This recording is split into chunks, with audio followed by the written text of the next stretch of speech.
Direction générale des impôts, la dématérialisation des procédures pour gagner en temps.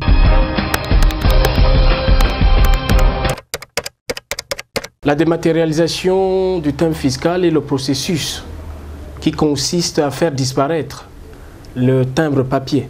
Cela nous parle des valeurs fiscales. Et quand on parle des valeurs fiscales, il y en a de plusieurs types. Nous avons les timbres communaux, nous avons les vignettes automobiles, nous avons le timbre fiscal et nous avons le droit de timbre d'aéroport. Et donc le processus de dématérialisation consiste donc à faire disparaître tout ce qui est support papier.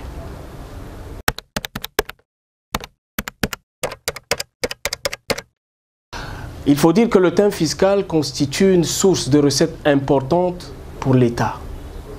Il est donc question de sécuriser les recettes y afférentes. Et pour cela, il faut le dématérialiser déjà parce que nous constatons un certain nombre de phénomènes qui impactent négativement les recettes de ce timbre-là. Nous avons par exemple le recyclage des timbres et la revente des timbres non oblitérés. Nous avons également des cas de contrefaçon du timbre fiscal. Nous avons aussi des difficultés liées au coût de gestion élevé du timbre fiscal, notamment leur conservation, leur manipulation, etc.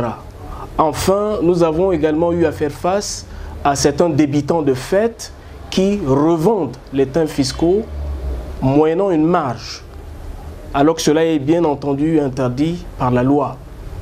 Il est donc question pour le ministère des Finances de dématérialiser ce timbre-là.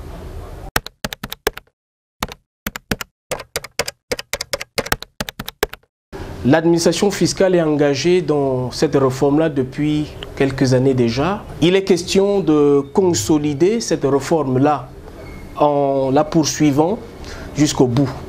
Et pour cela, l'administration fiscale entend substituer progressivement les figurines par les machines à timbrer.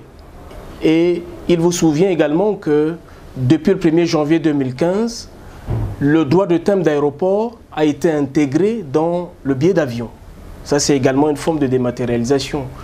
Et vous avez présence à l'esprit aussi que la loi de finances 2016 indique clairement que, à compter du 1er janvier 2017, la vignette automobile ou le droit de timbre sur les automobiles sera intégré dans la prime d'assurance.